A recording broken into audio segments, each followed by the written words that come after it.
Boa tarde a todos. Muito obrigada pelo convite. É um prazer estar aqui com vocês. Hoje nós teremos três palestrantes do Brasil. Convidamos dois organizadores de geoparques, né? Um no Rio Grande do Norte, que é o Marcos Nascimento, que vai falar um pouco do Quase Geoparque. Ele é um aspirante, é um geoparque aspirante, está bem encaminhado para ser um geoparque. Na sequência será o André Weizheimer, do Rio Grande do Sul, para falar do geoparque de Caçapava do Sul. E depois eu sigo falando da proposta inicial do geoparque dos Pirineus, né? Inicialmente, quem vai falar para vocês vai ser o Marcos, né, Nascimento. Ele é geólogo formado pela Universidade do Rio Grande do Norte, fez o mestrado por lá também, e o seu doutorado em geodinâmica. Ele atualmente é professor associado na Universidade, associado 2, na Universidade do Rio Grande do Norte, e coordenador científico do Geoparque Aspirante Seridó. Ele tem bastante experiência em geodiversidade e geopatrimônio, com ênfase em trabalhos com geoparques. O público, ele publicou tem bastante publicações, entre elas o livro dedicado ao tema Geodiversidade, Geoconservação e Geoturismo, que é um importante trinônimo para a proteção do patrimônio geológico, além dos vários artigos que eu já citei, tanto nacionais como internacionais. Quando for a vez do André, a gente apresenta o currículo dele. Então, agora eu passo a voz para o Marcos, e boa palestra para você. Até mais. Muito obrigado. Vocês me escutam? Sim.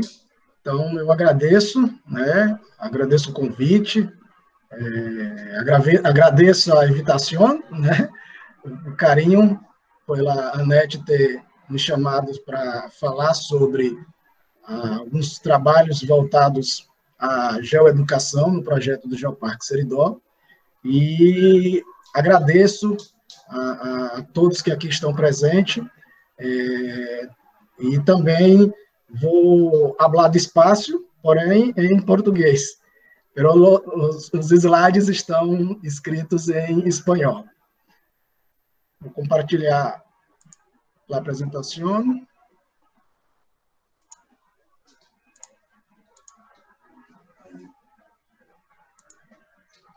Conseguem ver? Preciso do áudio de vocês, porque eu não consigo ver o chat. Ok, perfeito, Marco, perfeito. Então, posso começar, né? Então, bem, pessoal, mais uma vez, boas noites, boas tardes. Eu vou falar sobre o geopatrimônio e a educação no Brasil, e escolhi como tema um projeto macro chamado Os 5 Sentidos do Geoparque Seridó. Um pouco do resumo, do sumário, do que nós vamos falar sobre a situação atual do aspirante a geoparque, sobre a geodiversidade, o interesse em geopatrimônio, o projeto, os 5 Sentidos do Geoparque Seridó, o projeto em si, e os exemplos de atividades educativas, e, no final, os projetos educativos numa perspectiva futura. Bem, o Geoparque Aspirante Seridó é um projeto, na verdade, hoje ele é aspirante porque ele está dentro do processo de candidatura, já tendo passado pelas 2 primeiras etapas, a etapa de envio da carta de intenção e a etapa de candidatura com toda a documentação, incluindo o dossiê, formulário de autoavaliação e outros documentos, e agora a gente só aguarda a missão que vai trazer os 2 avaliadores internacionais para verificar no território as ações que foram descritas no dossiê. O nosso território está no extremo nordeste, não sei se vocês conseguem ver a seta, no extremo nordeste do Brasil, no extremo nordeste da América do Sul, na porção central sul do estado do Rio Grande do Norte. São 6 municípios formados por Cerro Corá, Lagoa Nova, Currais Novos, Acari, Carnaúba dos Dantas e Parelhas, com cerca de 112 mil habitantes e um território de 2.800 quilômetros quadrados. Nós temos inventariados 21 geossítios, 21 locais de interesses geológicos que contam a história desse geopatrimônio do território, que está associado a uma fauna e uma flora de um bioma unicamente brasileiro, o bioma Caatinga, e que os dois contemplam o patrimônio natural dessa região. É um projeto que fez, agora em 19 de abril de 2020, 10 anos de atividades, com inúmeras ações. Ações essas que mostram uma gestão participativa e a promoção do desenvolvimento sustentável no território, embasado em 3 pilares: na conservação, na educação e no turismo. E hoje a gente vai falar um pouco a respeito da educação. Em termos de geodiversidade, né, e o interesse no geopatrimônio do território, nós temos aqui o mapa geológico, na verdade, um mapa litológico, compondo os diferentes conjuntos de rochas, e é importante citar que quanto mais colorido for o mapa, maior a diversidade de rochas que ele contém. Então, nós temos aqui um conjunto de 15 unidades litológicas, começando para as rochas mais antigas, as rochas metamórficas, os ortognáceos, com mais de 2 bilhões de anos, um segundo conjunto de rochas metamórficas, mas de natureza paraderivada, são os paragnáceos, os mármores, as calcilicáticas, além de metaconglomerados, quartzitos e xistos, que tem em torno de 660 a 640 milhões de anos, tudo isso que está em tons cinza. Esses dois conjuntos são afetados por rochas graníticas, né, granitos e dioritos de 580 milhões de anos, aqui em tons de vermelho e laranja. Temos duas unidades vulcânicas, uma de 130 milhões de anos e outra de 25 milhões de anos, dado por diabásios e basaltos, e tudo isso é coberto por rochas sedimentares com menos de 25 milhões de anos, principalmente nessa região centro-norte do Geoparque Seridó. Então, a gente vai mostrar, dentre vários setores, algumas dessas unidades. Nosso trabalho já evoluiu, a gente já está numa fase de ações concretas no território, mas antes disso foram feitos o inventário do patrimônio geológico e foram utilizados métodos de quantificação, aqui é um dos exemplos, com o trabalho do colega Brilha, onde nós valoramos o uso, seja ele científico, educativo ou turístico. E eu trago um exemplo apenas do uso educacional, do uso educativo, onde a gente tem os 21 geossítios elencados, daquele que tem maior valor, ou melhor, maior uso educacional para o que apresenta menor uso educacional. E eu trago aqui os 4 primeiros exemplos, que é a Mina Brejuí, o Açude Gargalheiras, os Cânions dos Apertados e o geossítio Xique-Xique, para vocês passearem, viajarem um pouco no território do Geoparque Seridó. Então, aqui é o primeiro exemplo, é o geossítio que tem o maior valor educacional, através da quantificação, lançando mão da metodologia empregada. Uma vantagem do Geoparque Seridó é que você tanto pode ver as rochas, a paisagem e contar essa história na superfície, como também em subsuperfície, quando você visita as galerias da Mina Brejuí, mina essa que contém inúmeras rochas metamórficas e mineralização de scheelita, conhecida internacionalmente. Inclusive, esse geossítio apresenta o seu valor internacional enquanto patrimônio geológico. Esse local você tem como ter a possibilidade e a oportunidade, do ponto de vista educacional, aprender sobre os diferentes tipos de rocha, suas relações, as mineralizações associadas, isso em termos de ambiente subterrâneo, mas também na superfície, através dos diversos atrativos que o complexo da Mina Brejuí apresenta.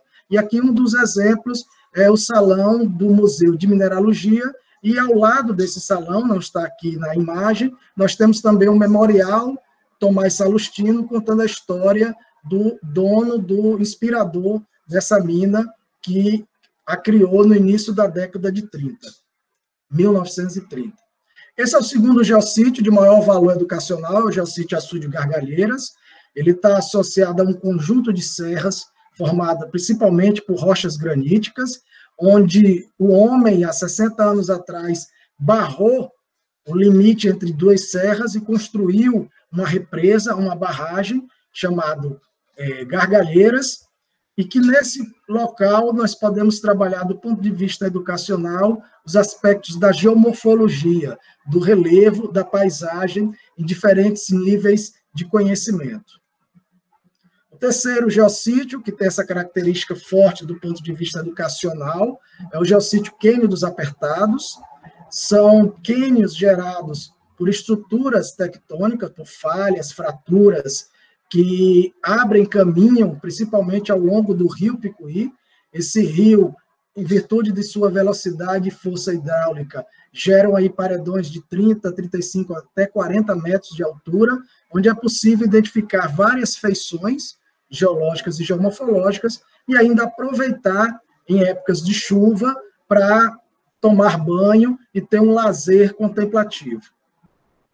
E o quarto geossítio de maior valor educacional é o geossítio Xique-Xique, aqui dado pela frente de um conjunto de serras, formado por rochas quartzíticas, onde o aspecto geológico é enfatizado principalmente pelas estruturas que são encontradas nas rochas. É um geossítio que, além de ter um alto valor educacional, também tem um valor científico, então a gente pode falar sobre essas características, mas também, associado a isso, você tem um patrimônio cultural representado por pinturas rupestres, dentro de uma característica que permite unir o patrimônio natural ao patrimônio cultural, onde as telas que esse pintor utilizou há 6, 7, até 10 mil anos atrás, são essas rochas, e aí hoje a gente conta essa história do ponto de vista integrado.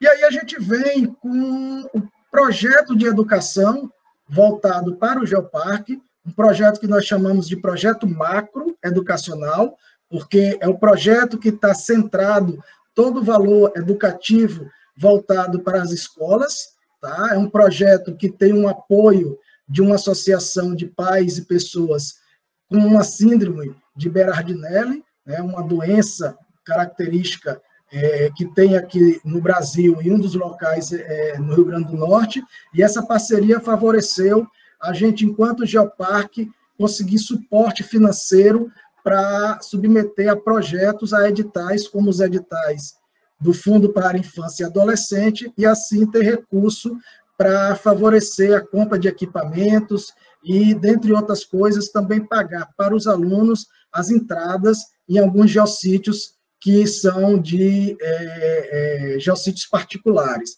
Além disso, esse projeto, ele no seu início contou com o apoio do município de Currais Novos. O projeto piloto nasceu no município de Currais Novos, através da parceria com a Secretaria de Desenvolvimento Econômico e Turismo e a Secretaria de Educação, Cultura e Desporto. E ele foi idealizado e é coordenado e executado por Janaína Medeiros, que é licenciada em turismo, com mestrado em turismo, que é assessora de atividades operacionais do município de Currais Novos e que também hoje é a coordenadora territorial do Geoparque. Esse projeto, ele trabalha os 5 Gs. O que seria isso? Ele trabalha a geodiversidade, o geopatrimônio, a geoconservação, mas também a geoeducação e o geoturismo, todos associados aos 5 sentidos: a visão, o olfato, a audição, o paladar e o tato, e eu vou explicar um pouco mais na frente o porquê dessa relação, mas o projeto também ele fortalece o Geoparque Aspirante Seridó junto às comunidades, ele capacita as crianças, os adolescentes e os adultos junto às escolas municipais, estaduais e instituições urbanas e rurais, incentiva fortemente o empreendimento ou o empreendedorismo, desperta nos participantes o sentimento de pertencimento e também de preocupação com a conservação, bem como valoriza o geopatrimônio. Além disso, ele incentiva ações sustentáveis e promove a investigação científica e a divulgação das geociências nesse âmbito educacional. Então, aqui a gente mostra alguns números que caracterizam o projeto Os 5 Sentidos do Geoparque nos últimos 3 anos. Começamos em 2017, tivemos atividades em 2018, em 2019, e estávamos iniciando, no início de março, as atividades em 2020, mas que, infelizmente, tiveram que ser paralisadas em virtude da pandemia. Aqui vocês têm uma ideia, né, das abordagens que esse projeto trabalha. Então, o quantitativo de escolas e instituições envolvidas ao longo dos 3 anos, a quantidade de alunos, quantidade de palestras que foram proferidas nesse projeto, a quantidade de oficinas que nós realizamos junto ao projeto. Nós não temos só aulas teóricas com as palestras e nem só aulas práticas nas oficinas, mas nós levamos os alunos e os coordenadores e professores para visitas de campo, vendo na prática muito do que é dado na teoria. Muitas vezes, nessas visitas de campo, nós realizamos o que chamamos de geopiqueniques, onde abrimos a possibilidade, né, de se confraternizar mais ainda junto aos coordenadores, professores e alunos. Desse projeto macro, nós tiramos vários subprojetos, e, finalmente, temos o que chamamos de culminância, que é com a finalização sempre ao final do ano, com inúmeras ações diferentes por cada escola. Aqui, ao lado esquerdo, a gente pode mostrar para vocês a somatória da atuação desse projeto nos últimos 3 anos. Então, vejam, nós conseguimos atingir 19 escolas, quase 3.000 alunos, realizamos 110 palestras, 96 oficinas, 80 visitas técnicas, trabalhamos com os alunos 20 geopiqueniques, resultamos aí mais 15 subprojetos e tivemos 19 culminâncias. Além disso, o projeto ele não só tratou dos 5Gs, mas, de certa forma, nós trabalhamos também o que consideramos importante, como geoformas, criamos geoprodutos, valorizamos o artesanato local, trabalhamos a educação, a conservação e o turismo. Foi trabalhado de forma bem evidente a economia e a cultura local, a inclusão social foi bem clara como resultado, além de educação ambiental, valorização, educação patrimonial e segurança do trabalho. Vou mostrar para vocês, fazendo um paralelo com os 5 sentidos, alguns exemplos de atividades educativas.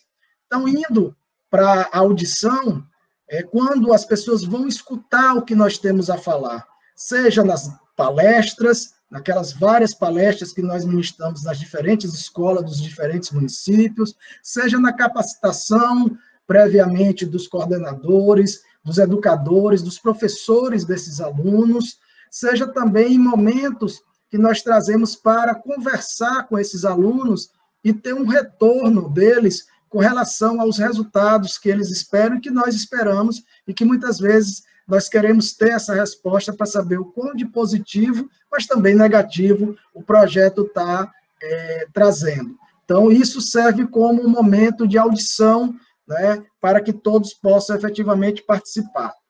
Aqui a gente está na parte prática, quando a gente faz as visitas de campo, onde a gente mostra no campo o resultado da teoria falado nas escolas, e aí vocês estão vendo aqui com as imagens as diferentes faixas etárias desses alunos. Vão de crianças aqui visitando a Mina Brejuí, né, até jovens, adultos e idosos, né. Muitos desses idosos nós ficávamos surpresos, porque muitos deles nunca tinham ido, nunca ouviram falar sobre o Cânion dos Apertados, o Pico do Totoró, né? E aí a gente tem a oportunidade, inclusive, de, com os alunos, trabalhar essa sensibilização ambiental e eles nos cedendo também ideias como sinalização e placas que eles mesmos construíram para trabalhar no âmbito na situação mais ambiental.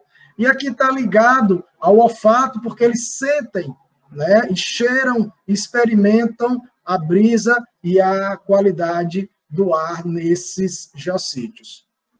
Como um dos resultados do projeto, nós temos também as oficinas, quando o tato é evidente e eles colocam a mão na massa.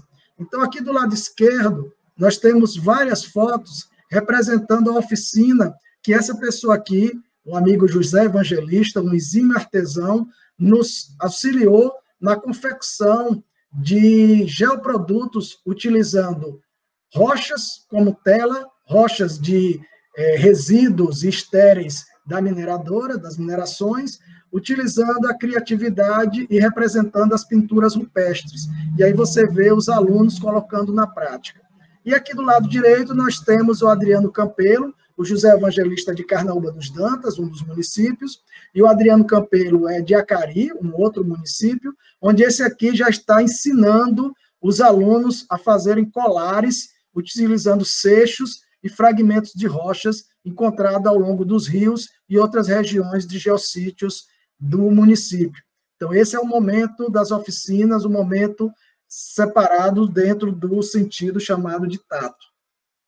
Nós temos também o paladar, e aqui é um exemplo de quando a gente sente o sabor das frutas, das comidas no próprio geossítio, e aí aqui representa uma imagem, né, do que nós chamamos de geopiquenique, mas também a fala serve para mostrar o quão esses alunos estão empenhados em falar sobre o que eles estão aprendendo e, no geossítio, citar aquilo que foi aprendido na teoria.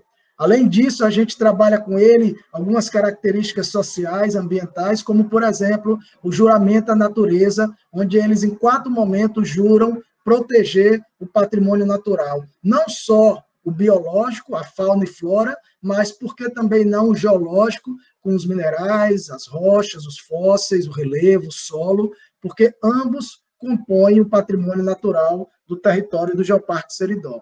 E a gente termina com a culminância, com o final do ano, essas escolas vendo, através dos alunos, com as visitas dos pais, dos professores, dos amigos, onde eles aproveitam para mostrar o resultado que, ao longo do ano, eles foram construindo. E aqui alguns exemplos de maquetes, né, se utilizando dos geossítios que foram visitados, aqui o geossítio Morro do Cruzeiro, a Pedra do Sino, aqui também utilizando do conhecimento acerca do solo, a questão da pedologia que ocorre nos geossítios, aqui exemplos de geoformas, e isso a gente trabalha dentro do que nós chamamos de culminância, porque algumas escolas utilizam o Geoparque como momento para as feiras de ciência.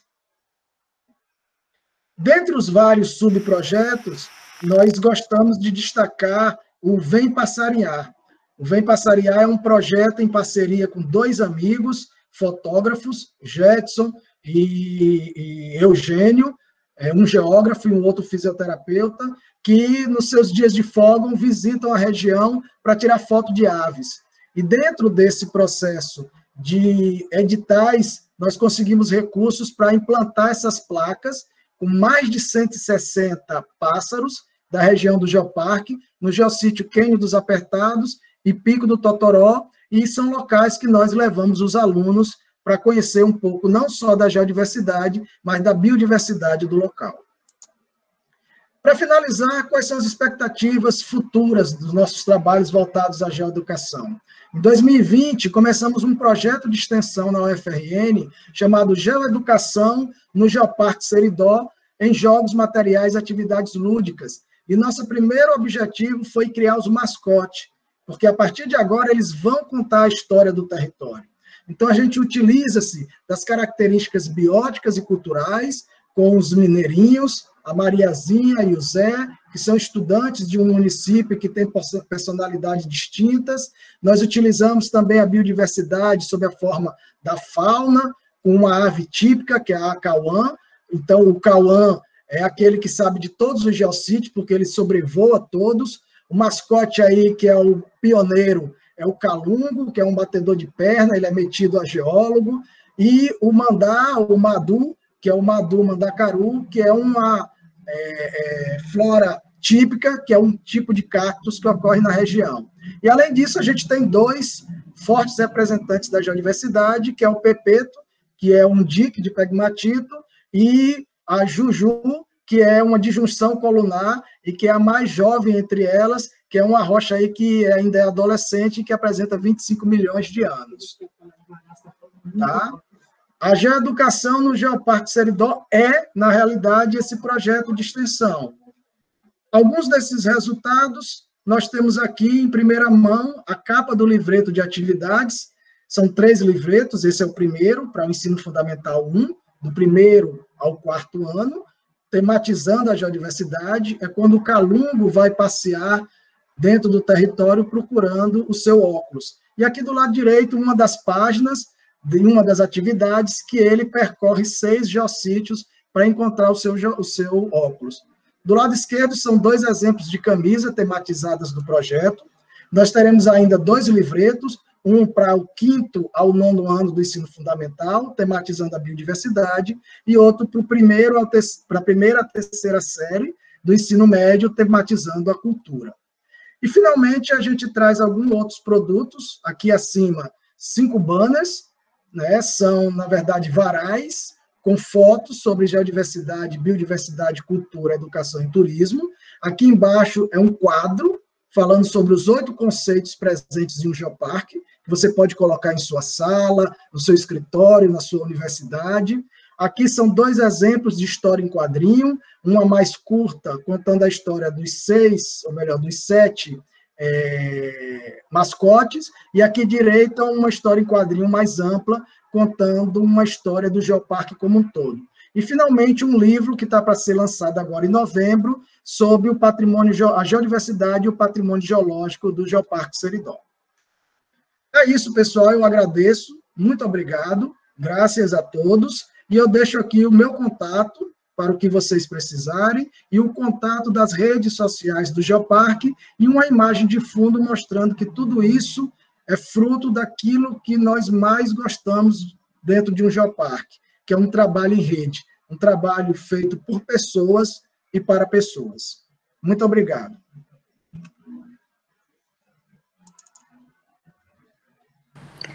Muito obrigado, professor Marcos. Excelente palestra. Eu espero que todos tenham entendido um pouco do tanto de trabalho que já tem sido realizado no Geoparque Aspirante Seridó.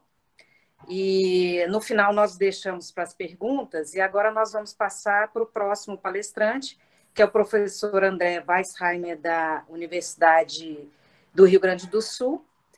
O André é formado em Geologia, mestre e doutor pela própria Universidade do Rio Grande do Sul, na área de estratigrafia e análise de bacias sedimentares, sempre com foco na bacia de Camaquã, que fica no centro-sul do Rio Grande do Sul. Ele também já foi geólogo pela Procuradoria-Geral da Justiça do Rio Grande do Sul durante bastante tempo, de 2004 a 2012, e hoje ele está como professor do Departamento de Geociências da Universidade Federal de Santa Maria.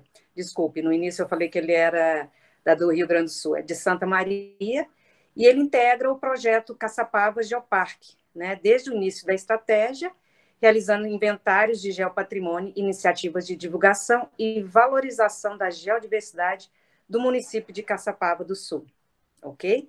Eu passo, André, para você a palavra e você pode fazer a sua apresentação. Ok, Anete, muito obrigado. Deixa eu ver se eu me acerto com isso aqui. Agora. Deu certo? Agora eu expando. Ok. Todo mundo está enxergando? Sim. Todo mundo está me enxergando e me ouvindo também? Tudo certo? Sim, tudo certo. Ok, obrigado. Então, boa tarde, noite a todos e todas.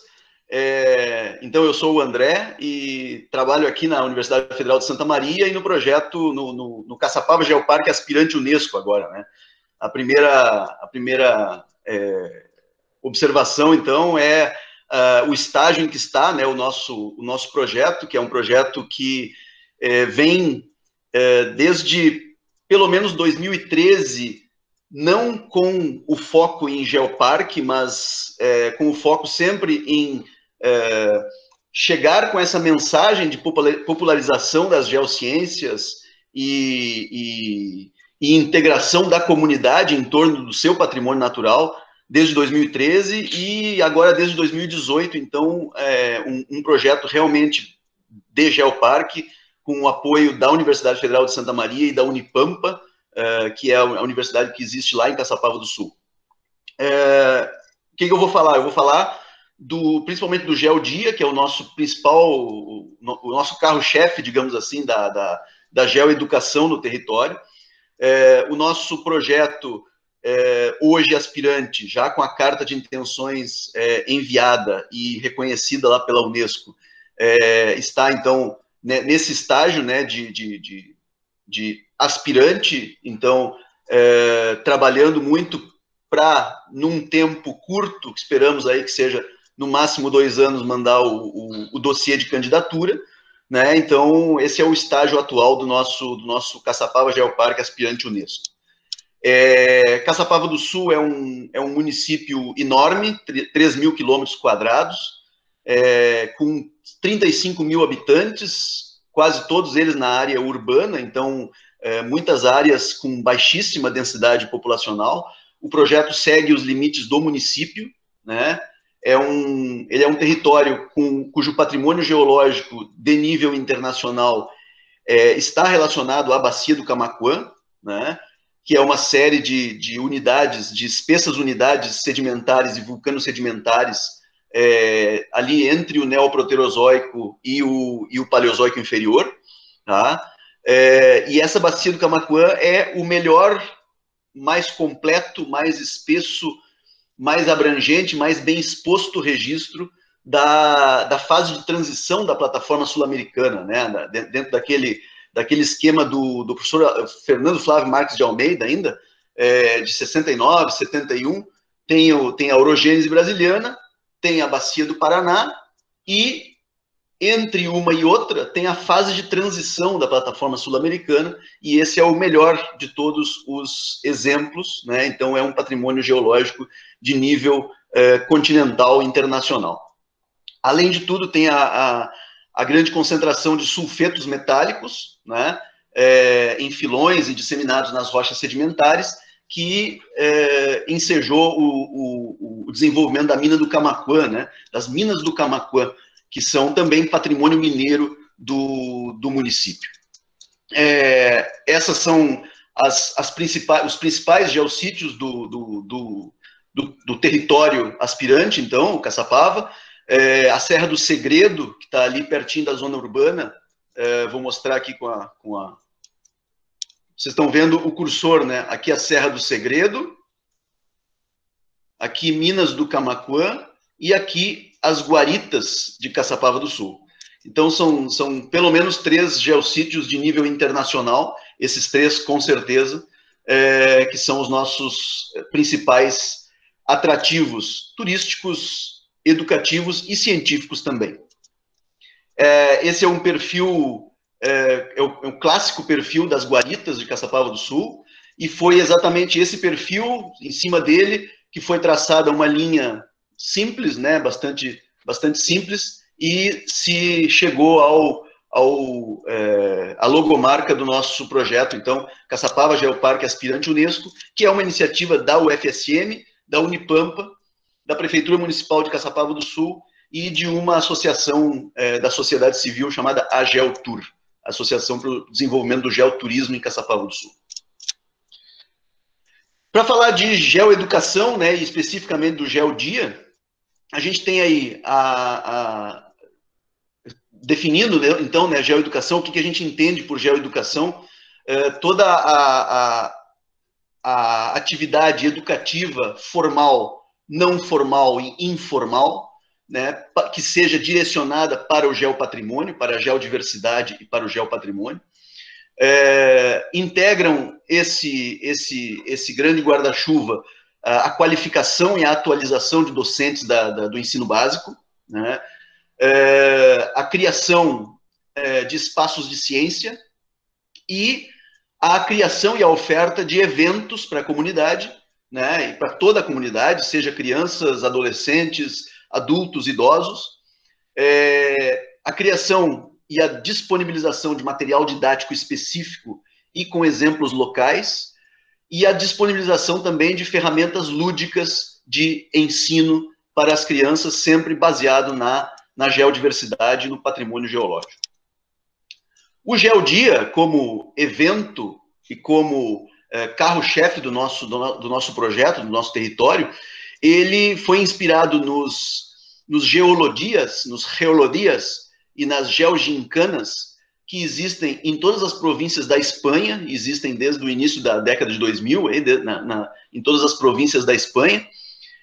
Ele foi idealizado, em primeiro lugar, para celebrar o reconhecimento de Caçapava do Sul como capital gaúcha da geodiversidade por lei, é uma lei estadual que reconheceu Caçapava com esse título, e já tivemos 5 edições do GeoDia. O GeoDia no Brasil é um evento pioneiro, eu diria, com 5 edições já desde 2015, sempre em novembro, nos finais de novembro a gente está lá reunido em Caçapava do Sul.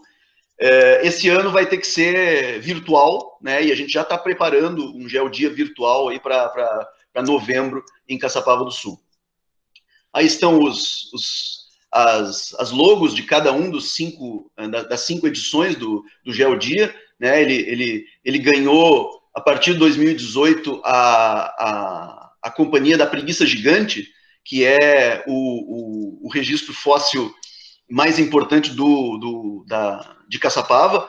Claro que óbvio que ele não é lá do Neoproterozoico, ele é de um subrecente aí do Pleistoceno, Pliopleistoceno, aí dos nossos arroios, dos nossos rios, né? O que nós temos no GeoDia? O que a gente faz sempre no GeoDia? Exibição de amostras de rocha, de minerais, de ferramentas de trabalho do geólogo e do geógrafo também, né? Então, com microscópio, lâminas, amostras de rocha, a gente leva tudo para a Praça Central de Caçapava do Sul, sempre ao ar livre, né? Uma grande parte do trabalho ao ar livre. A gente faz mostras de fotografias de lugares geológicos de interesse, de geossítios do município, também de fauna e flora, e o pessoal gosta muito, os habitantes locais gostam muito de ver seus geomonumentos, né, retratados na praça principal. Existem oficinas de paleontologia sobre a preguiça gigante, né, que é o principal fóssil encontrado no município. Então, leva-se as réplicas dos fósseis da preguiça gigante, que também estão expostos no museu, que fica aberto também, o Museu Municipal. As crianças participam de uma caça aos fósseis numa caixa de areia, né? Então a gente distribui réplicas de garras da preguiça gigante e também plaquinhas osteodermos do tatu gigante nessas caixas de areia, e a criançada gosta muito. No final, eles podem pintar uma réplica e levar para casa como lembrança desse dia. A gente fez um puzzle, né, um quebra-cabeças em tamanho grande aí da preguiça gigante, para as crianças se divertirem, montarem a preguiça gigante e verem o que aparece no final, né? É bem interessante essa atividade. As crianças se colocam também na pele e nos pés, né, da preguiça gigante. A gente teve na última edição a sessão historiada, né, que foi coordenada aí pela Eduarda, que tá online, já vi. O pessoal anda com os pés da preguiça gigante para ver como é que eram aquelas garras para dentro, né?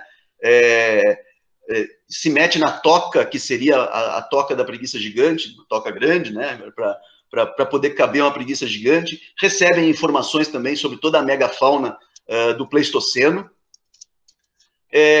A gente traz, na última edição, a gente começou a trazer crianças e jovens, e também adultos das aldeias indígenas que existem em Caçapava do Sul. Então, a gente dá uma atenção para essa gurizadinha também, faz brincadeiras com eles, interage bastante. traz esse pessoal para a praça principal de Caçapava do Sul. Faz hora do conto, contação de histórias, né? Histórias e lendas de Caçapava do Sul, a criançada gosta muito. A gente faz uma caminhada interpretativa até o Forte Dom Pedro II. O Forte Dom Pedro II é a única fortaleza cujas muralhas estão preservadas no Rio Grande do Sul. E depois a gente vai para a Chácara do Forte, onde as rochas do forte estão expostas na natureza. Então a gente leva para o pessoal entender como que é a rocha na natureza, os matacões de granito, né, e como é que ela ficou disposta nas muralhas do forte. A gente faz excursões para os principais geomonumentos, excursão para a chamada Pedra do Segredo, que é um geossítio muito próximo da cidade, uns 10, 12 quilômetros da cidade.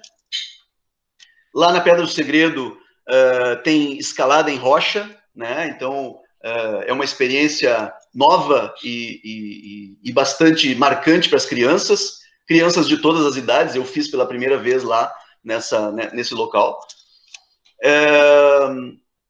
A gente mudou para uma parede de escalada também na Praça Central da cidade em 2017 e 2018, e 2019 já tem uma parede dentro do campus da Unipampa. Então a gente vai mudando, mas vai disponibilizando sempre a escalada em rocha, que é um escalada em rocha e escalada esportiva também, que são esportes muito importantes em Caçapava. Tem geotrilhas para crianças, né? Teve uma geotrilha para crianças na última edição na Pedra do Leão, coordenada sempre pela Ana Paula Correia, uma parceira também de uma empresa de geoturismo. Excursão ao principal geossítio, que são as guaritas, que são longe da cidade, longe da zona urbana, né? São dentro do município, mas são longe da zona urbana, 40 quilômetros, 45 quilômetros de distância. Eu já disse que é um município muito grande, né? Algumas das crianças vão pela primeira vez conhecer as guaritas, porque é longe realmente. Passeiam por lá, acompanhadas dos moradores locais. Esse aqui que eu vou indicar aqui é o seu Decinho, um pecuarista familiar bastante tradicional lá da área. A gente tem uma integração muito boa com as artesãs locais. Então, as artesãs, em todos os eventos, elas comparecem com as suas tendinhas para vender os seus artesanatos, e esses artesanatos estão cada vez mais integrados com a paisagem, com a geodiversidade de Caçapava do Sul. A gente está muito contente com essa parceria com as artesãs locais. Integração também com o artesanato de origem africana e indígena, né? Então, ali em cima está o Tio Cida. Tio Cida é um artista muito importante de Caçapava do Sul e do Brasil, já recebeu prêmios nacionais e tudo mais, que faz um artesanato de origem africana muito interessante. Aqui também, na parte de baixo da tela, uma senhora Guarani, com o seu artesanato também. Uma integração também com outras áreas do conhecimento. A gente teve já uma edição com o Planetário Itinerante da Unipampa, né, que é também uma tentativa de valorizar um outro aspecto muito importante de Caçapava, que é o seu céu noturno, que é totalmente limpo de poluição lumínica. É um dos céus melhores do centro-sul do Brasil, para ver estrelas, ver planetas, né, ver constelações, cometas e tudo mais. E tivemos também, na última edição, uma inauguração de um novo espaço de ciência e de educação, que é o Jardim da Geodiversidade, professor Maurício Ribeiro, que homenageia, então, o nosso grande professor de geologia da URGS, da Universidade Federal do Rio Grande do Sul, falecido em 2018. O professor Maurício Ribeiro foi muito importante no mapeamento da geologia de Caçapava, então o Jardim da Geodiversidade recebeu o nome dele. A gente tem nesse jardim grandes amostras de rocha, grandes blocos de rocha com informações em painéis interpretativos sobre a sua formação, sobre o seu significado, sobre onde que eles ocorrem no município. E a gente tem também nesse jardim uma reconstituição, então, de como seria a preguiça gigante, né, o megatério, que é o principal fóssil que existe na cidade de Caçapava do Sul, no município de Caçapava do Sul. Eu queria, então, agradecer a oportunidade, agradecer o convite que a Anete me fez, não nos conhecíamos, mas agradeço muito a Anete, e agradeço muito também ao pessoal da plateia aí, que está nos acompanhando, meus orientandos aí, o Luiz Paulo, a Eduarda está aí também, o Gabriel Nascimento está aí também, e também alegria por ver colegas que às vezes a gente se perde por aí, né? Professor Pepe, já nos encontramos em pelo menos 2 continentes, né, professor Pepe? Tá aí o Pepe. Muito obrigado pela audiência. O Gil também, nosso colega aí do Brasil. Muito obrigado pela oportunidade a todos aí. André, eu que agradeço, a sua indicação foi excelente, da mesma forma que a do Marcos, e muito obrigada pela apresentação, foi ótimo. Passo a palavra, então, para Ana, por favor. Bom, muito obrigada para Marcos e para André. Eles nos deram exemplo, um do norte e outro do sul. Excelente a exposição. E agora vamos ouvir a Anete. Anete Maria de Oliveira é geóloga de 1989 por la Universidad de Brasilia, máster en el 93 en Geociencias Económicas por la Universidad de Brasilia, Universidad de Pretoria, África del Sur, y doctora en 2016 en Difusión en Geociencias por la Universidad de Brasilia, Universidad de Arizona, Estados Unidos, artterapeuta en 1999 por la Universidad de Potiguar, profesora adjunta de la Universidad de Brasilia e investigadora en enseñanza y difusión de geociencias desde 2010, organizadora de Olimpiadas Brasileras de Geografía y Ciencias de la Tierra 2017 a 2019, delegada brasilera y coordinadora científica de la IGEO, es nuestra compañera en este caminar desde 2019 y coordinadora del proyecto de difusión geocientífica Minuto Geósfera en Facebook e Instagram. Entonces, muchas gracias nuevamente a los 2 expositores anteriores e agora vamos a escucharle a Anete. Muito obrigada, Ana. E agora eu vou ter que pedir ajuda aos meus amigos.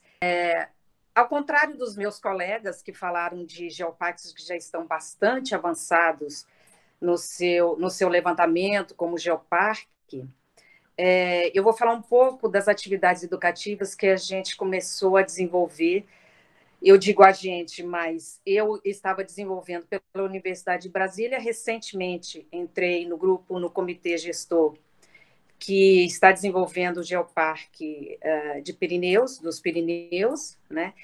E eu vou estar apresentando para vocês um pouco das atividades que nós fizemos da Universidade de Brasília desde 2019 para cá, que é bem pouco tempo comparado com os outros geoparques já apresentados.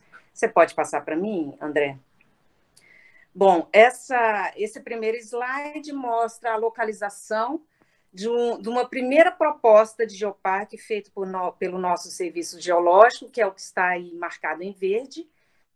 Para vocês terem uma melhor localização, nós temos o mapa do Brasil, à esquerda, onde está marcado numa região mais clara o estado de Goiás, e um quadradinho dentro dele, um retângulo, que é o Distrito Federal, onde fica a nossa capital, Brasília, que a gente pode ver nessa imagem maior no canto à direita, né?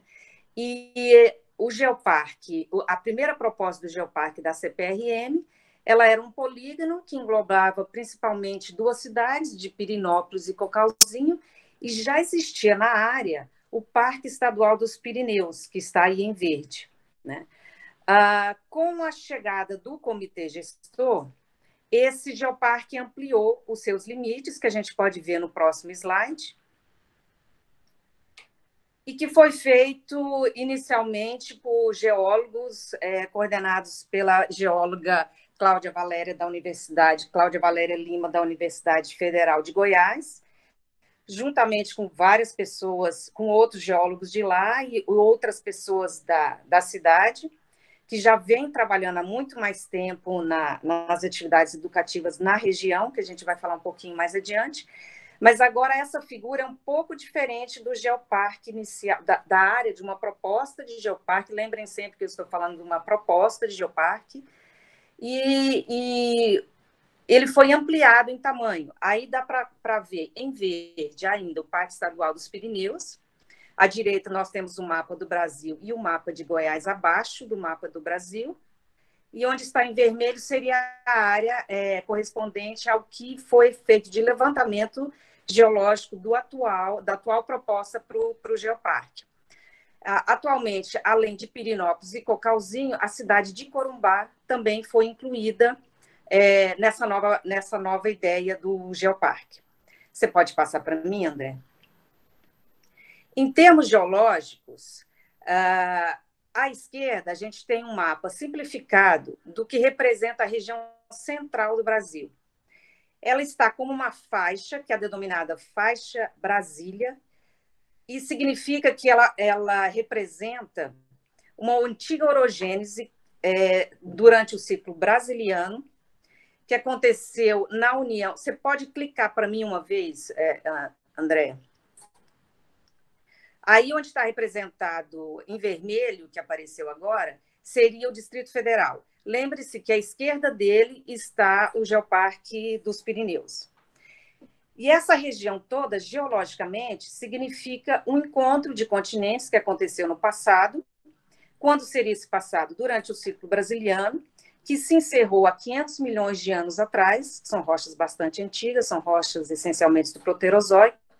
Dentro dessa faixa, nós temos uma variedade imensa de rochas, mas aqui nos mais interessa, no geoparque, seriam as rochas correspondentes às antigas rochas litorâneas do antigo continente que a gente chamou de São Francisco Congo. Você pode clicar para mim que ele aparece, André?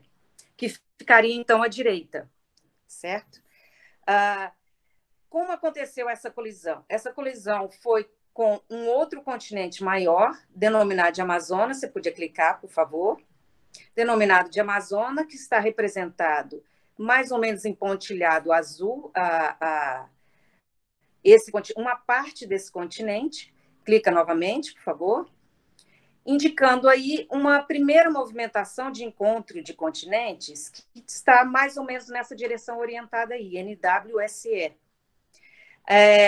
Quase que sincronicamente, nós temos um encontro de um outro continente, ou de um bloco, denominado Paraná, que está representado aí nesses pontilhados azuis e no nome. Pode clicar novamente, André. E aí a vergência desse movimento. Se vocês perceberem, essa vergência é quase perpendicular à primeira, o que significou que mais ao norte nós temos mais influência da vergência da primeira vergência do Amazonas e mais ao sul do Paraná. Entretanto, na região onde a gente interessa, pode clicar, por favor, André, que seria mais ou menos aonde está localizado o Geoparque Pirineus, ele está situado numa região onde tem influência dos dois movimentos, que significa uma inflexão geológica, onde quase tudo está orientado leste-oeste, como pode ser visto nessa outra imagem à direita, que mostra o relevo. E aonde está delimitado. Você volta... Isso, obrigada. Onde dá para ver os 3 municípios, né? E as orientações em vermelho, que são os locais mais altos da região. Como isso foi um encontro de placas no passado, e após 500 milhões de anos, o que nós tivemos depois dessa estabilidade tectônica? Nós tivemos a erosão atuando em cima desse relevo, né? Foram vários ciclos de erosão, foram várias mudanças climáticas, e hoje o que a gente tem nessa região onde está situado o parque são as raízes, né, de antigas montanhas que configuravam o interior do que hoje seria o Brasil, né? E hoje a gente já chegou num relevo de planalto, mas ainda um alto topográfico, onde as águas da região são iniciadas aí. A região é conhecida, inclusive, como o berço das águas, do território brasileiro, não só nessa região, mas um pouco mais para norte, onde a gente encontra a Chapada dos Veadeiros. Então, ela tem uma importância hídrica extremamente importante para o Brasil, porque as águas que aí nascem são distribuídas para as outras bacias hidrográficas maiores do Brasil, ok? Você pode passar para mim, André? Bom, o geopatrimônio que existe, Geoparque Pirineus, seria o nome. Por que Pirineus? Porque no século XIX, se eu não me engano, alguns espanhóis, estudiosos espanhóis, estiveram na região e acharam a serra, onde pode ser vista nessa foto do meio, a Serra dos Pirineus, por eles denominada de Pirineus, muito semelhante aos Pirineus que existem hoje na Espanha. Então, dentre o geopatrimônio que existe nessa região, nós vamos citar alguns, não são todos, não estão todos citados aí, mas seriam aqueles que estariam mais ligados à cidade de Pirinópolis, que seria onde nós desenvolvemos alguns trabalhos que a gente vai mostrar. Além da serra, é muito comum o relevo runiforme, né? Lembrando ruínas, como esse à direita embaixo. Cachoeiras são extremamente comuns nessa região, configuradas pela evolução tectônica da área. Quase todas as cachoeiras das regiões são exploradas turisticamente. A própria cidade de Pirinópolis, como toda a região de Corumbá e Cocalzinho, ela é extremamente turística, não só pelo seu valor geológico, que conta toda uma história passada do Brasil, mas também tem eventos culturais, eventos gastronômicos, eventos musicais, que sempre atraem muitos turistas, não só brasileiros, mas também estrangeiros, e ela está frequentemente sendo frequentada por turistas das duas capitais que são bastante próximas, Brasília, que fica aproximadamente 150 quilômetros, e a capital do estado de Goiás, o município pertence ao estado de Goiás, que é Goiânia, que fica a 120 quilômetros de distância. Então, normalmente, finais de semana, está muito cheio de turista, e é uma cidade, Pirinópolis, é uma cidade tombada pelo patrimônio histórico brasileiro. À direita, além de ter tido um passado geológico bastante importante dentro do ciclo do ouro, e que pode ser visto em museus ao ar livre, onde são vistas lavras do ouro do século XVIII, atualmente são minerados as rochas quartzíticas originadas da orogênese, né? E muitos afloramentos geológicos interessantes acontecem na área, como o Campo de Dobras, como mostrado aí à direita em cima, né?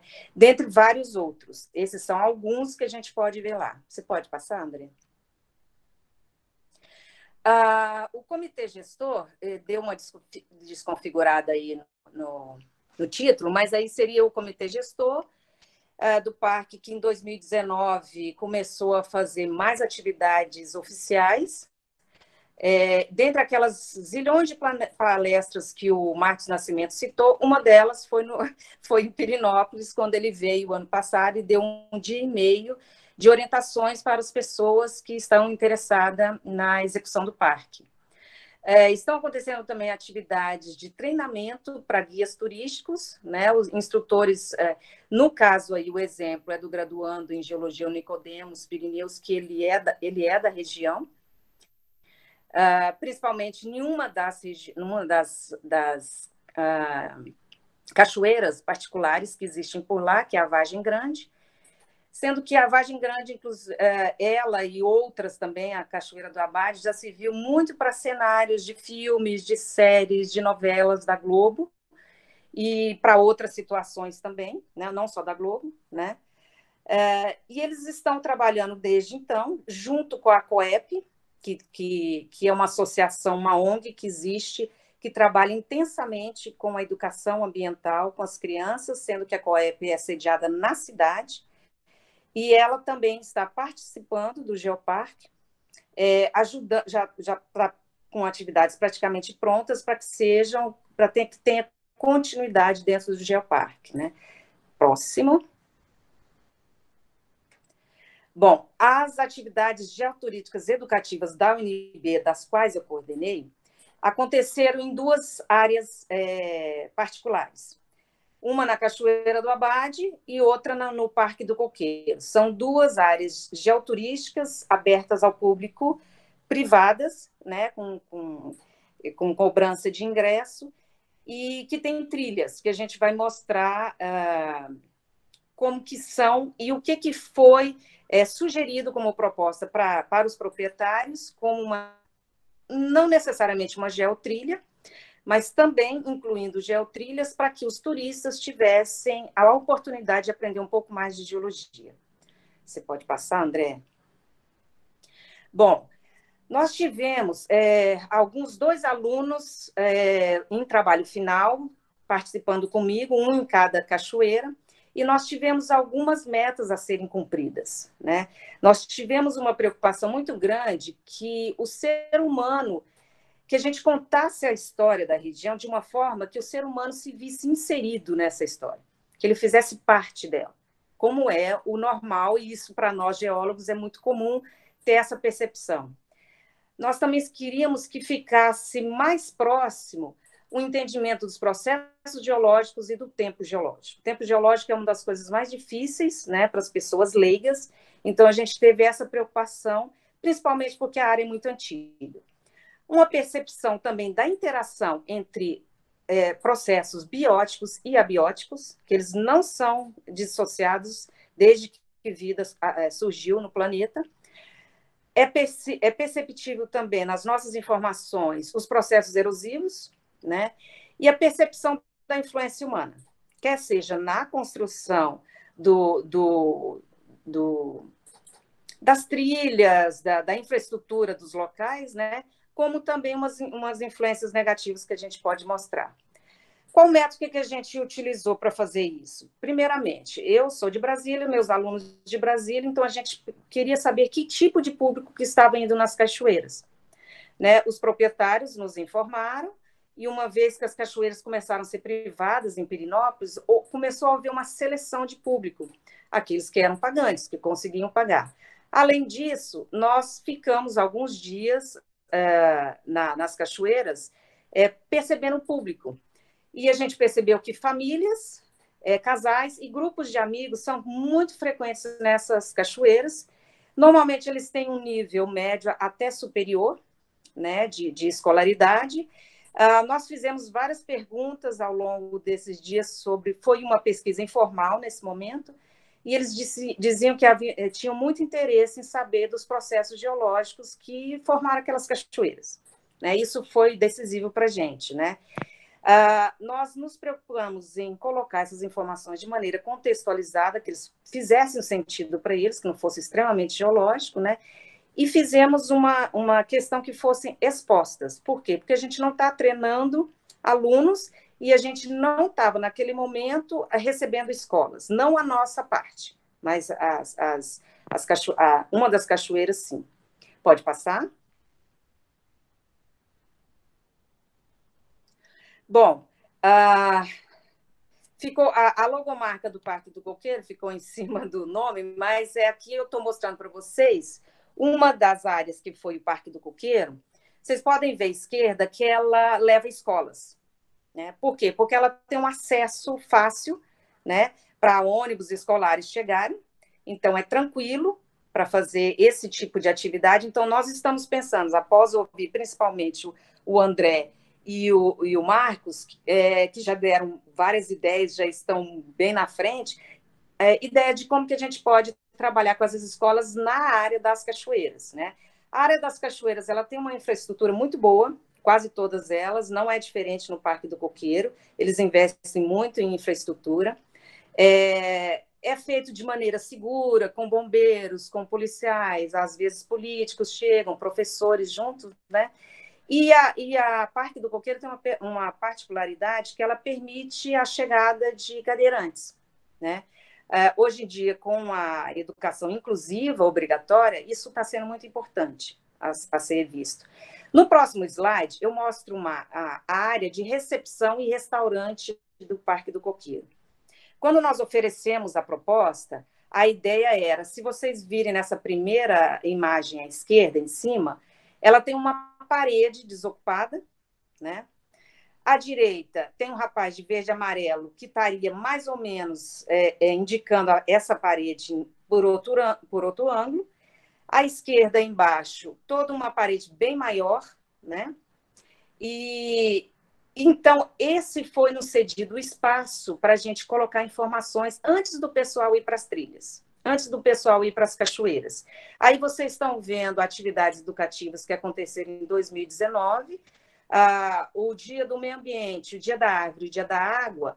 Os proprietários levaram escolas lá com guias, o rapaz de mochila e o que está no meio, entre os estudantes, ele é um guia, e ele já passa informações geológicas, né? Mas nós ainda nem chegamos a pensar em treinamento, que é uma questão que a Universidade Federal de Goiás já está ocupada. Como é que está meu tempo? Eu não sei se eu mostro o vídeo ou se eu já vou direto para outra apresentação. Diego, como é que estamos de tempo aí? 10, é bom eu já ir para outra, então. Você poderia colocar para mim a Parque do Coqueiro, a gel, essa verde. Isso. Bom, antecipando para vocês que eu não coloquei o vídeo por causa do tempo, essa região da Cachoeira Parque do Coqueiro, ela tem duas cachoeiras, a Cachoeira do Coqueiro, né, e a Cachoeira da Garganta. Ambas estão condicionadas por uma região de empurrão, onde é possível ver dobras até métricas e dobras centimétricas, e tem uma particularidade muito grande essa região. A maioria das rochas que estão nas cachoeiras, elas estão verticalizadas, e é bem visível ver das trilhas. Então, a gente, não sabendo que não poderia usar as trilhas, a gente pensou em colocar essas informações lá naqueles painéis.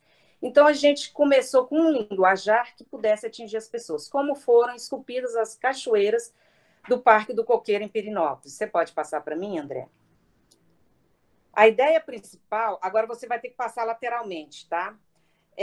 Nós usamos uma linguagem bastante facilitada e nós pensamos em dividir a história em 3 momentos que foram chamados de segredos. Quais seriam os segredos que formaram essas cachoeiras? O primeiro segredo seriam que essas rochas foram formadas numa região litorânea. Houve praias, onde hoje é um cerrado, né? E a gente fez um texto na forma de painel bem simplificado, mas que a gente inclui infográficos que traz informações mais detalhadas do que está falando. E sempre a gente traz as evidências, que está um pouco embaixo. André, você chega um pouquinho para a esquerda. Não, pode voltar naquele slide. Você consegue chegar ele para a esquerda? Talvez aí. Dá para ver que, primeiro eu apresento o segredo em cima, eu conto o que é, né? Nós contamos o que é, e embaixo a gente coloca as evidências disso, que vão vir em mais infográficos, e colocamos que a vida existia só no mar nessa época. O segundo segredo, formação de montanhas, orogênese, quartzitos, explicamos como que se formam rochas metamórficas, como que é uma orogênese, explicamos como que as estruturas aparecem nas rochas, tipo dobras, falhas, juntas, né? E continuamos dizendo que a vida nessa época ainda estava no mar. Por último, a parte terceira da história, o terceiro segredo seria quando tem toda a erosão até chegar nos dias de hoje, e estabelecimento de hidrografia, e que a vida, então, invadiu os continentes. Isso tudo associado a infográficos, tá? Alguns com totens para eles tocarem em minerais, em rochas, e muitos ainda com imagens e texto. Você pode passar, por favor? Ao longo da trilha, nós propusemos que se colocasse uma foto. Vocês estão vendo 2 fotos da Cachoeira da Garganta, num tempo da seca e um tempo mais de chuvoso. Na esquerda foram evidenciadas juntas, né? E na direita a foto normal. E a gente explica como é que isso aí se formou. Existem vários tipos de juntas, desde a formada durante a tectônica, como as de alívio de pressão. E aí nós mostramos que a água, pode passar, isso foi sugerido as placas, as águas preferem essas direções das juntas para percorrerem as cachoeiras. Além das cachoeiras estarem tectonicamente elevadas por conta da orogênese, do encontro, né? Mas a água foi esculpindo através dessas juntas e fraturas que acontecem na rocha. Pode passar.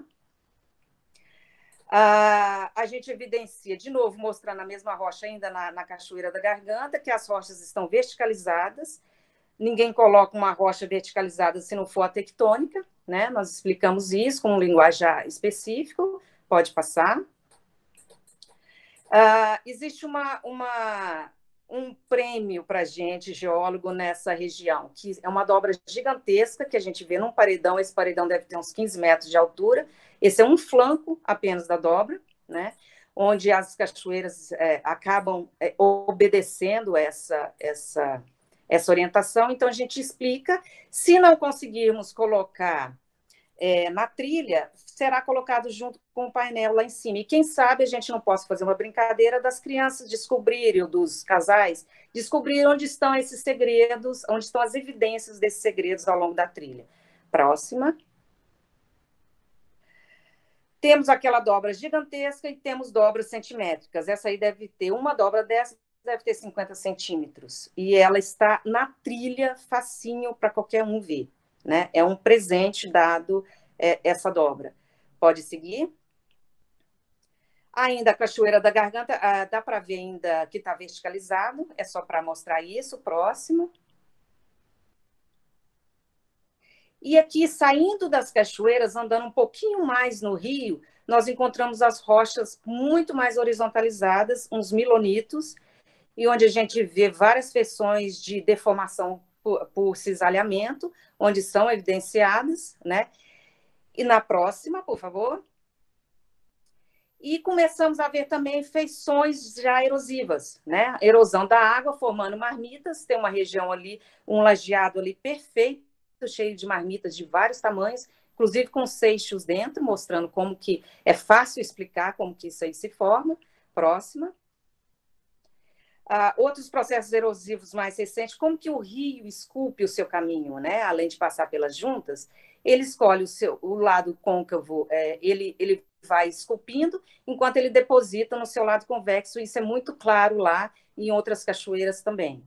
Próximo, acho que tem talvez mais uma, que seria a formação de solos, que também é uma coisa bem mais recente, e a gente consegue ver as diferenças no perfil, desde o rochoso, né, o saprólito, a evolução do relevo com a vegetação, dá para ver toda a fase de formação de solo, desde os líquens até grandes árvores. Agora, eu queria mostrar o que foi sugerido para essa...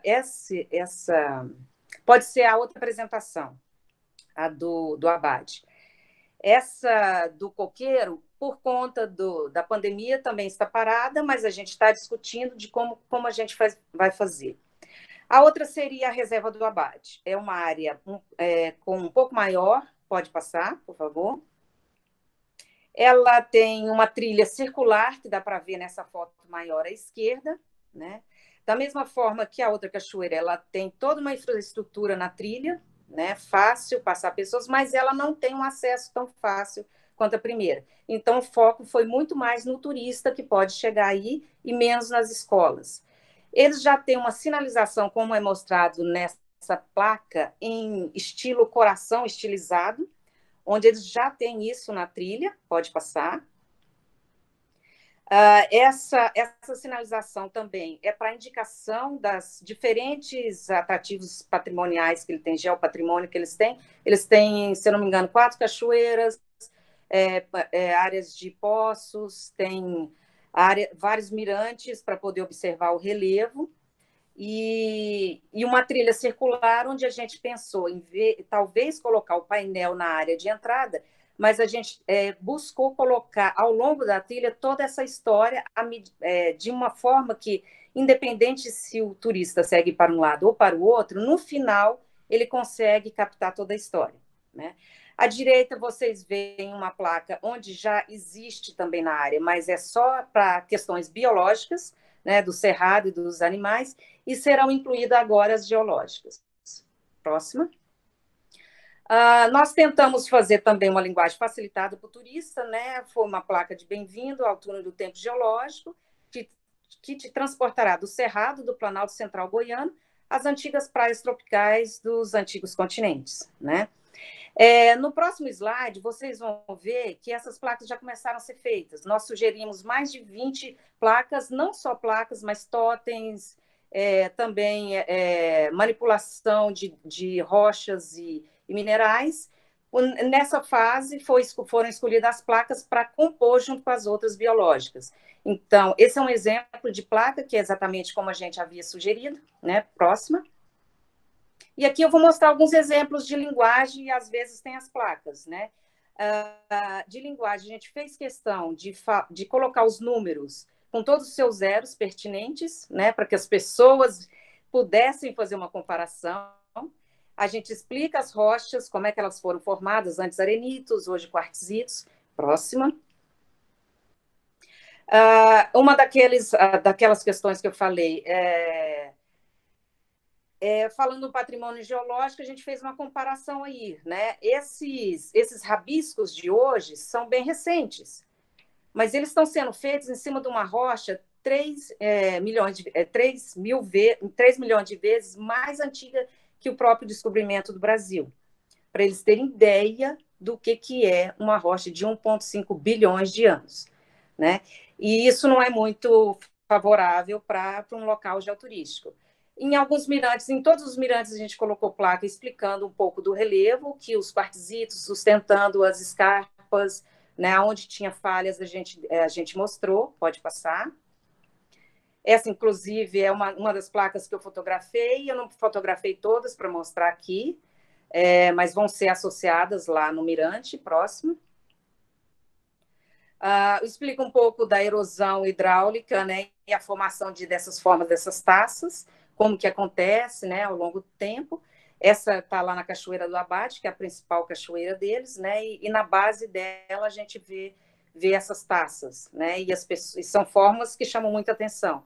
Então, a gente mostra como que a erosão hidráulica ao tempo forma isso daí. Próximo. É só a placa, né? Água mole em pedra dura, tanto bate até que fura. É muito comum a gente falar isso aqui no Brasil, né? Então, a gente usou a própria expressão para colocar aí, para ter um pouco mais de proximidade com o popular. Próximo.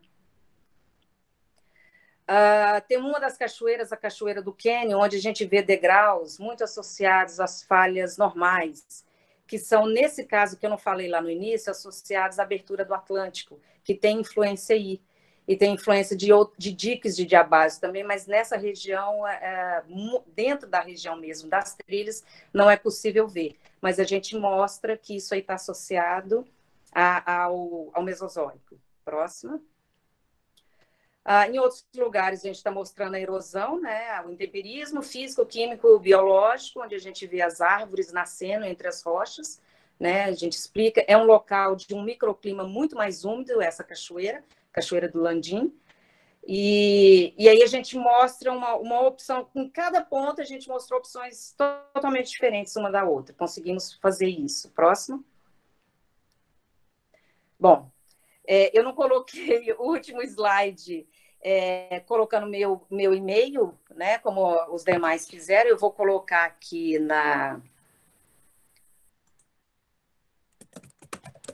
no chat. Se alguém tiver alguma outra pergunta, alguma coisa mais a saber, com certeza eu vou entrar em contato com os meus colegas que fizeram a outra apresentação, porque nós já podemos entrar na fase de oficinas bem específicas nas áreas que a gente está apresentando. Muito obrigada a vocês, desculpe pela delonga, e estamos abertos a perguntas se houverem. Rita, por favor.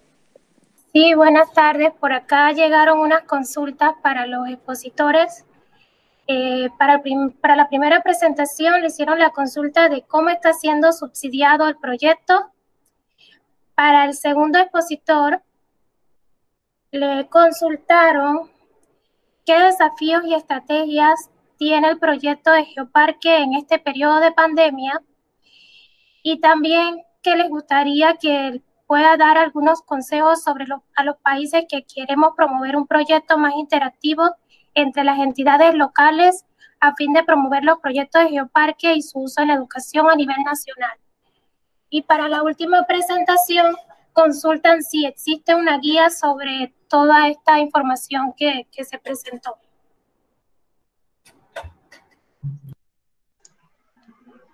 Ok, eu começo? O que preferem? Então, como é subsidiado, como é que nós damos conta desse projeto Os 5 Sentidos do Geoparque? Como eu disse na própria apresentação, à época, nós não éramos uma pessoa jurídica, nós hoje somos um consórcio público intermunicipal. À época, nós trabalhávamos junto a projetos, em especial projetos cujo recurso financeiro vinha da Universidade Federal do Rio Grande do Norte, em projetos de extensão ou pesquisa, mas, à época, nós nos unimos a uma associação de pais e pessoas com síndrome, e essa parceria com essa associação permitiu com que nós concorrêssemos a editais de fomento, editais cujo recurso vinham de penas peculiares voltadas a questões ambientais no município, através da fundação do Fundo da Infância e da Adolescência. Isso permitiu com que nós conseguíssemos aprovar nesse edital recursos de, eu acredito, me lembro que foi de torno de R$10 mil, nesse primeiro, que favoreceu comprarmos equipamentos como data show, telas, pode ser que vocês não imaginem, mas em muitos casos a realidade, em termos financeiros, não é muito boa para essas escolas. Em algumas escolas, para trabalhar com ela, nós tivemos que comprar canetas, blocos de anotações, e em outros momentos, alguns geossítios para as visitas técnicas, são geossítios em áreas particulares, o projeto pagou a entrada dos alunos. Então, esse primeiro momento, esse recurso serviu para isso. E depois conseguimos mais dois momentos de outros recursos, também para continuar o projeto Os 5 Sentidos e para fazer o projeto, o subprojeto Vem Passarinhar, com as placas da avifauna. E tivemos a felicidade desse ano conseguir um outro recurso, com um outro projeto, que vai auxiliar na infraestrutura da sede administrativa do Geoparque. Então, nós estamos comprando as bancadas para exposições de minerais, rochas, fósseis, e para outros materiais que será útil até nesse momento de pandemia, como máscaras, álcool gel, tapetes, para facilitar esse primeiro momento, quando nós formos receber essas escolas, também na sede administrativa, com as exposições permanentes que nós teremos. E agora, como pessoa jurídica, a gente está correndo, está indo atrás de editais que favoreçam a possibilidade de mais recursos para outros projetos. Hemos hecho, a través del Geoparque, a través del proyecto Geoparque y a través de la Asociación para el Desarrollo del Geoturismo, una distribución de mantenimientos, de comida, a personas en situación de vulnerabilidad social. Hemos hecho una parcería con las artesanas locales para la confección de mascarillas de protección individual, y hemos hecho la distribución de esas mascarillas. Bueno, estamos planeando el Geodía virtual. Hemos hecho al menos una excursión virtual para celebrar el 11 de abril, que era el Día Latinoamericano de Geoturismo, y fue virtual. Y bueno, estamos en dos condiciones. Hay un campus universitario que es dentro del territorio. donde hay posibilidad de que esas personas que trabajan para el geoparque hagan más trabajos en la comunidad o en el campo. Yo estoy fuera del geoparque, así que estoy a 120 kilómetros al norte. Así que estoy... es muy difícil para mí porque estoy lejos y 5 meses, 6 meses sin ir al geoparque, al territorio. Así que estamos haciendo cosas, articulaciones y el montaje del comité de gestión del geoparque a distancia, de lejos. Así que es un desafío, pero no estamos parados, estamos trabajando siempre por el territorio. La segunda parte de la cuestión.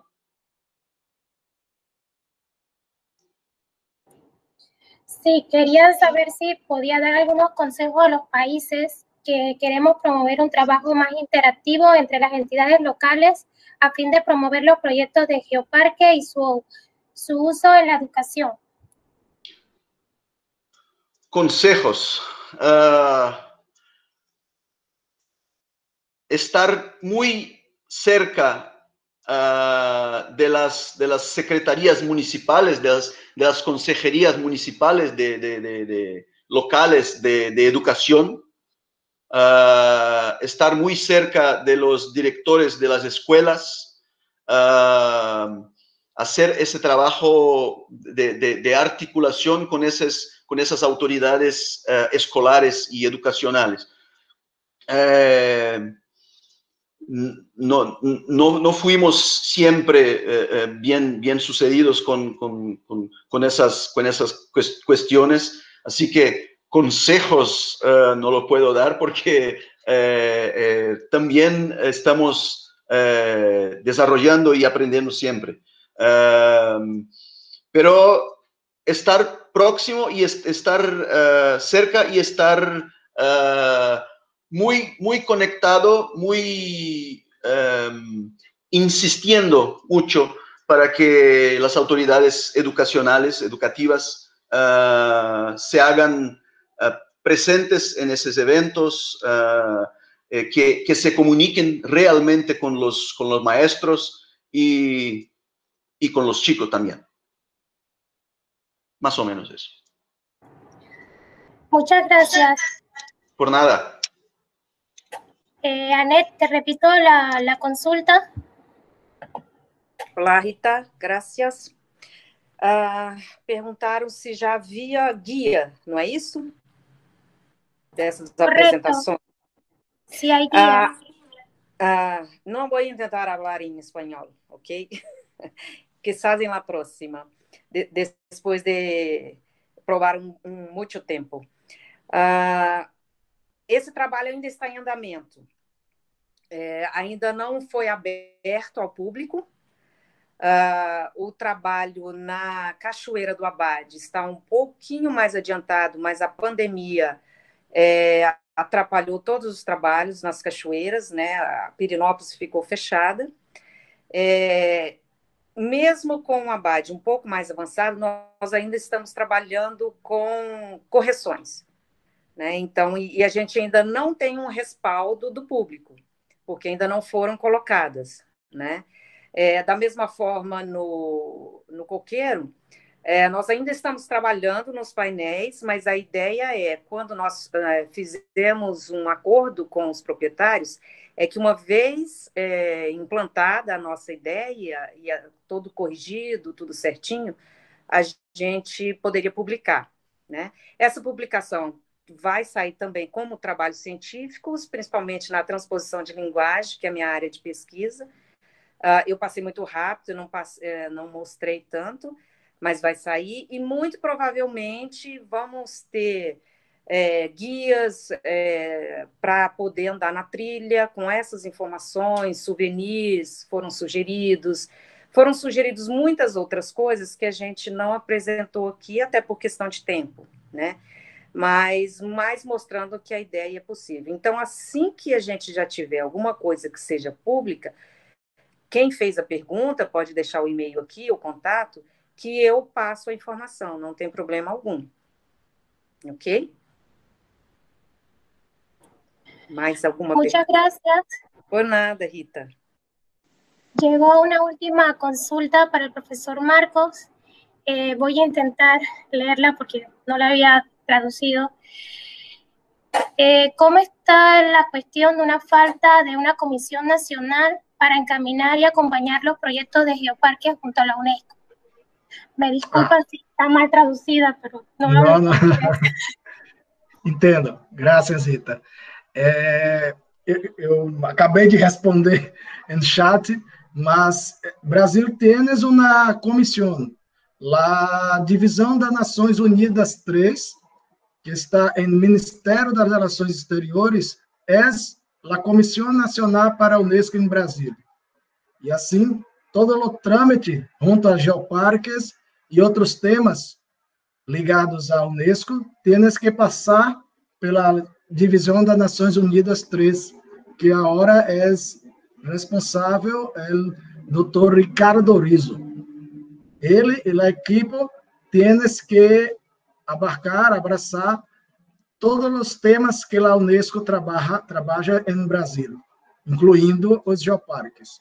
Então, nós temos uma Comissão Nacional para a Unesco em Brasil. Ok? Bueno, muchas gracias de nuevo a los tres palestrantes. Excelente. Dá vontade de conhecer todos aqueles geoparques. Eu já conheço aquele de Pirinópolis, que tem várias cachoeiras. Seja bem-vinda, Ana. Muito obrigada. Para terminar, então, eu gostaria que a Sandra, que é a nossa secretária-geral, desse algumas palavras. Por favor, Sandra.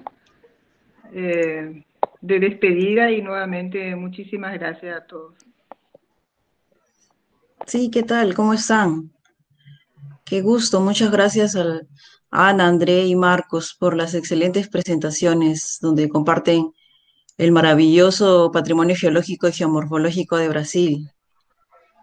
Muy agradecidos todos por su participación y bueno, los invitamos a todos a que puedan participar del siguiente ciclo de 2 presentaciones acerca de el geopatrimonio y educación en Paraguay y una presentación respecto a la experiencia del campamento Volcán en Panamá.